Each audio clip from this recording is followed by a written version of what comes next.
This is the Louie Tee Network. In the lab room. 10 minutes or less. Denver Broncos. Welcome, you are in the lab room. I'm your host, Lou. Thank you for joining me here on the program. 10 minutes or less, Denver Broncos. Clock. Let's go. So, you look at the Denver Broncos season rewind. And what a year it was for the Denver Broncos in 2013. I mean, doesn't get much better than what they were able to put on the field in terms of the regular season. You start the season 6-0. Peyton Manning is on a torrid pace. I mean, you have some epic shootouts, one with the Cowboys, put up, just a monster amount of points early on in the season, especially. I mean, they were scoring up over 40, it seemed like, every single week to start the season off. Again, they start the season 6-0. They lose on Sunday Night Football to the Indianapolis Colts for their first loss of the season, rebound the next week, and devour the Redskins right before the bye, finish up at 7-1 going into the bye week. They proceed to put together 3 different 2-game winning streaks, each sandwiched in with a loss. So they finish up the season at 13-3, good enough to be the winners of the AFC West division and the number 1 seed in the AFC playoffs.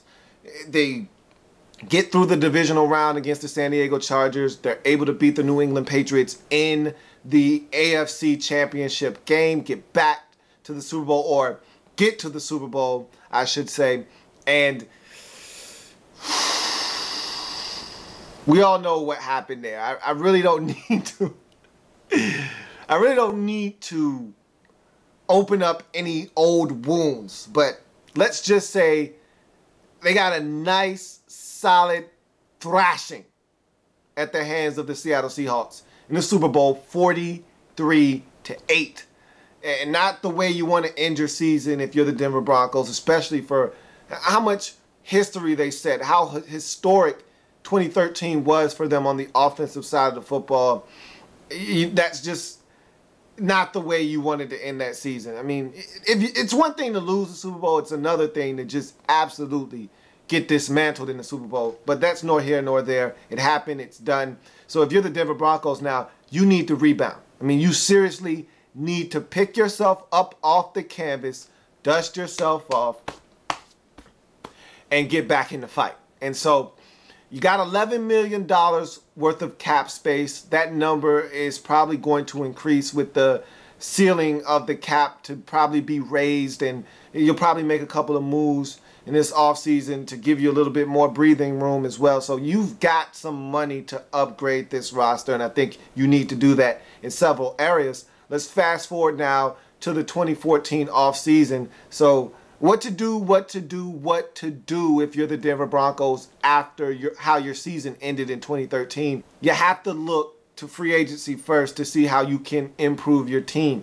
And so first things first, you have to look at your own free agents and see which guys you need to retain and which guys probably won't be back. So you look at this list: Shaun Moreno, Andre Caldwell, Eric Decker, Winston Justice, Zane Beadles, Dan Copen, Robert Ayers, Shaun Phillips, Stuart Bradley, Paris Lennon, Wesley Woodyard, Quentin Jammer, Dominique Rodgers-Cromartie, Steve Valos, Mike Adams, Michael Huff, and then the rest of these guys are all restricted free agents: Tony Carter, Chris Harris, Mitch Unrein, Duke Anaccio, and Trendon Holiday. So you look at the list of guys that I just read, and there are some names up there, some guys that were key contributors in you getting to the Super Bowl. The first guy that comes to your mind has to be Shaun Moreno, and he's not going to be back. The Broncos have already said, hey,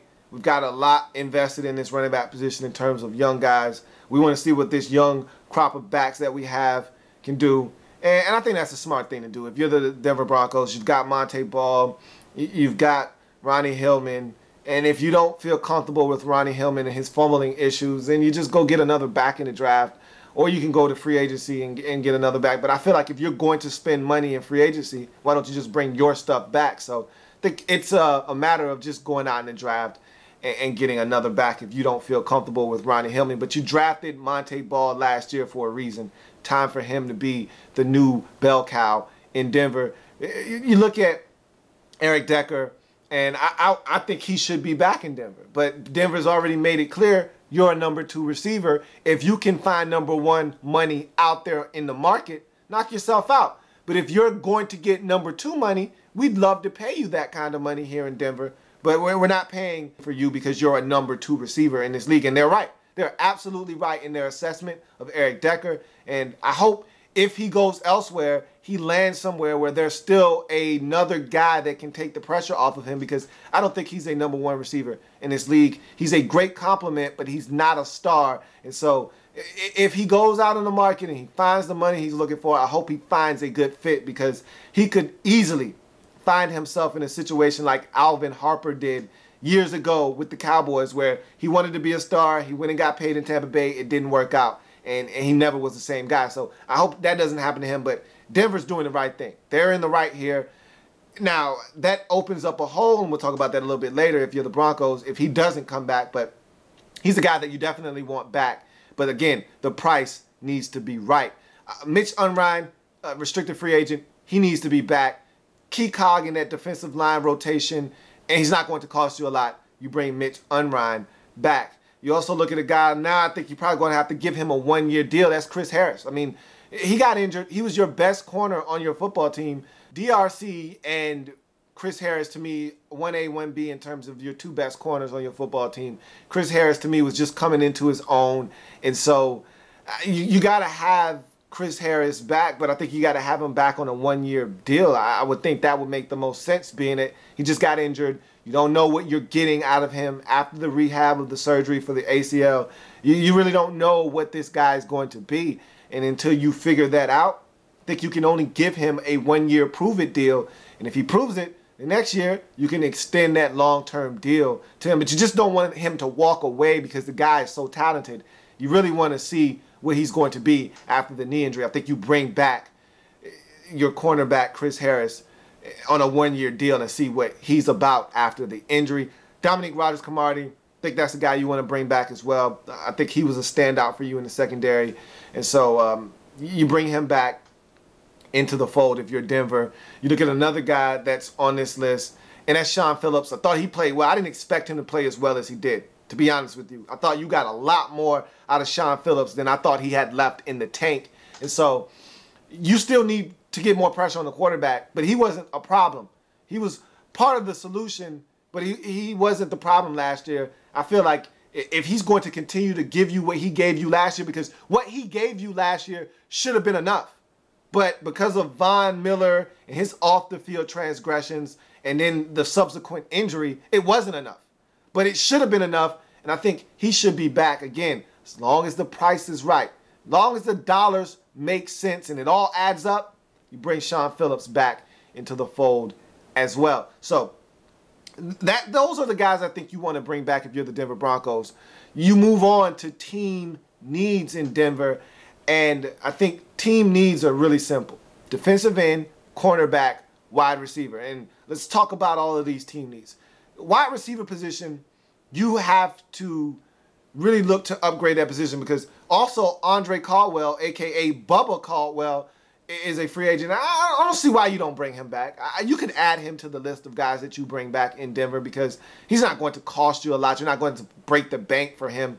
I think you can bring him back as well. But you look at the wide receiver position.